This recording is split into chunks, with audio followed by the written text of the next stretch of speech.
One night it was raining, pouring down rain. It was February, it was in 1982. People started crying the blues. They were wet, soaking wet. They didn't have no place to go. There were no shelters in this town. And they were just standing out in the rain by my camper. And I said, this is enough. And we decided to form a group called the Homeless People's Association.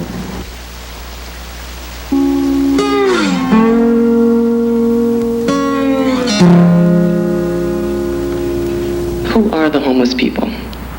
More specifically, and I found this came out of Washington, and it's tough to get statistics about the homeless. Well, I had never been homeless before, and had went and volunteered some services, and I always thought that homeless people were, dirty, that they wanted to be in the situation that they were in. And it was an idea that had been developed because of watching TV. I'd never associated with any homeless people before, so it was like a media type of idea that I had developed from non-experience. And slowly I had to change my attitude to maybe a different idea, a different way of thinking.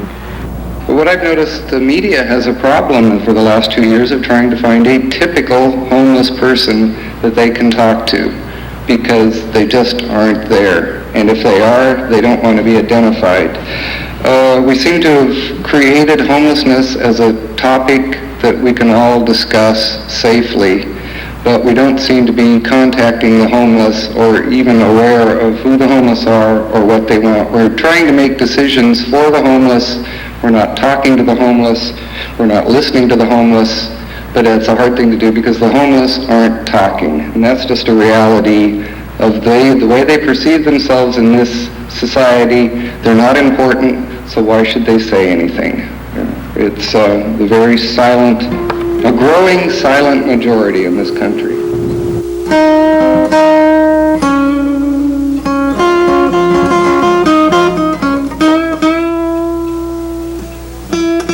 When I was on the streets, I was living in the van, I was employed, I was a single woman, living in this van. I didn't exist. I didn't fit any of the pigeonholes according to the social services, because there's been this whole myth about what homeless people are, and I didn't fit any of those little pigeonholes that you're supposed to be in. I wasn't a drunk. I've been clean and sober almost 11 years. I don't drink, I don't use, I worked, and I just didn't fit.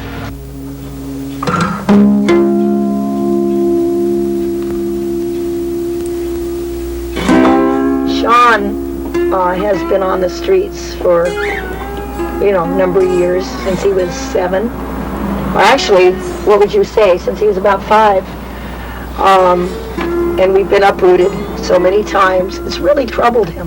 But he's been troubled because his mom's been troubled and his mom's been stressed out practically all of his life, even by the time, because his father was an alcoholic, and I didn't know anything about alcohol. We live on the streets. Like, I get 2 government checks a month. I get Navy pension and SSI. About $600-some a month. I can't afford apartments when I leave. How can I pay $500-some a month for an apartment? I can't work. So what am I going to do?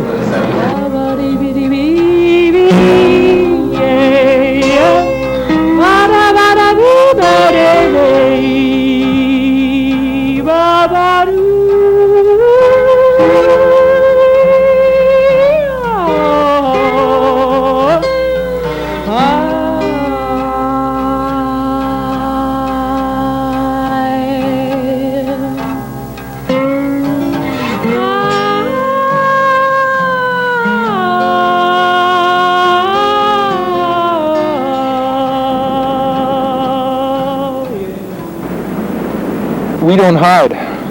I don't want to go as far as to say we're famous, but we don't hide. We think we should be allowed to live out here, and so we do it. And we do it in a way that they can't really get mad at us because we're doing it in front of them. I don't know why they're mad at us for doing it. Just because it's in front of them, what? There's not homeless people in the streets? That's because you can't see them. They're all hiding because they get hassled. We don't want to put up with that.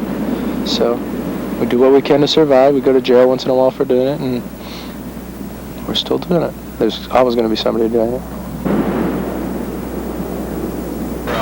I'm here because I live here. You know, I mean, if I was from Louisiana, okay, and I was in Santa Barbara, I'd be a transient. But I'm from here, and this is where I live. And this is where I'm gonna live. This is where I was born. And I feel, okay, there's animals have places to live. Everybody has a place to live. Why not people?